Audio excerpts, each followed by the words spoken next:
ಲಕ್ಷ್ಮಿ ಅವ್ರದ್ದು ಯಾವಾಗ ತೀರ್ಕೊಂಡ್ರು?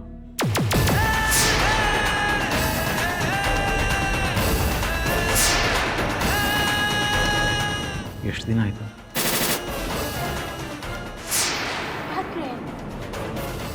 ಇದೇನು ಹೇಗೆ ಮಾತಾಡ್ತಾ ಇದ್ದೀರಾ? ನನ್ನ ಸೊಸೆಗೆ ಏನೂ ಆಗಿಲ್ಲ, ಅವಳು ಬದುಕಿದ್ದಾಳೆ.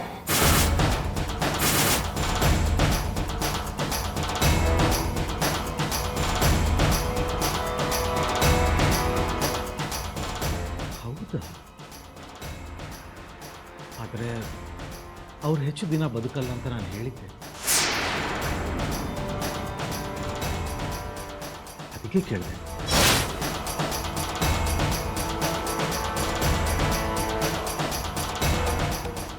ಡಾಕ್ಟರ್, ಏನು ಹೇಳ್ತಿದ್ದೀರಾ? ಹೌದಮ್ಮ,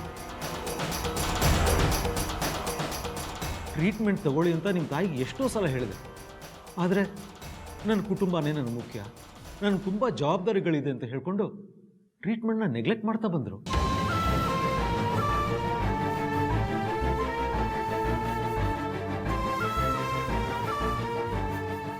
ನನ್ನ ಮಗ ಅವಳನ್ನ ಟ್ರೀಟ್ಮೆಂಟ್ಗೆ ಅಂತ ಕರ್ಕೊಂಡು ಹೋಗಿದ್ದಾನೆ. ಅದು ಏನಾಗಿದೆ ಅಂತ ಹೇಳ್ತಾ ಇಲ್ಲ. ನೀವು ನೋಡಿದ್ರೆ ಅವಳು ಸಾಯ್ತಾಳೆ ಅಂತ ಹೇಳ್ತಾ ಇದ್ದೀರಿ. ಅವ್ರು ಎಲ್ಲೇ ಇದ್ರು ಎಲ್ಲೇ ಹೋದ್ರು ಅವ್ರು ಜಾಸ್ತಿ ದಿನ ಬದುಕಲ್ಲಮ್ಮ.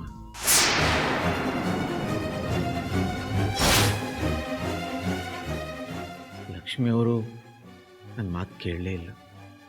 ಅವ್ರಿಗೆ ಅವ್ರ ಜೀವಕ್ಕಿಂತ ಅವ್ರ ಕುಟುಂಬನೇ ಮುಖ್ಯ ಆಗಿತ್ತು.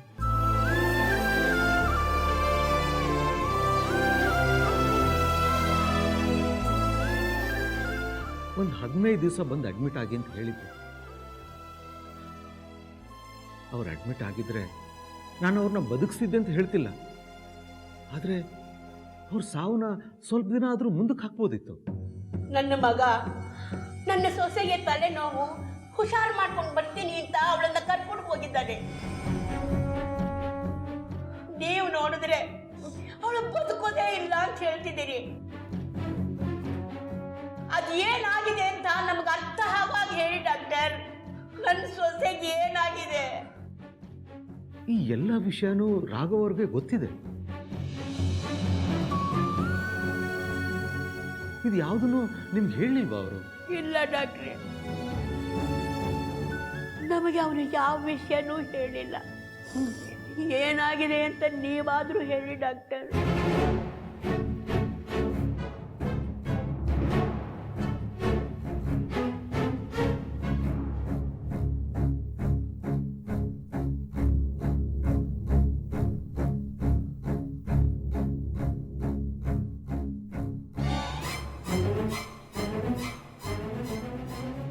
ಅಮ್ಮ, ಲಕ್ಷ್ಮಿ ಅವರು ಲಕ್ಷ್ಮಿ ಕ್ಯಾನ್ಸರ್ ಪೇಷಂಟ್.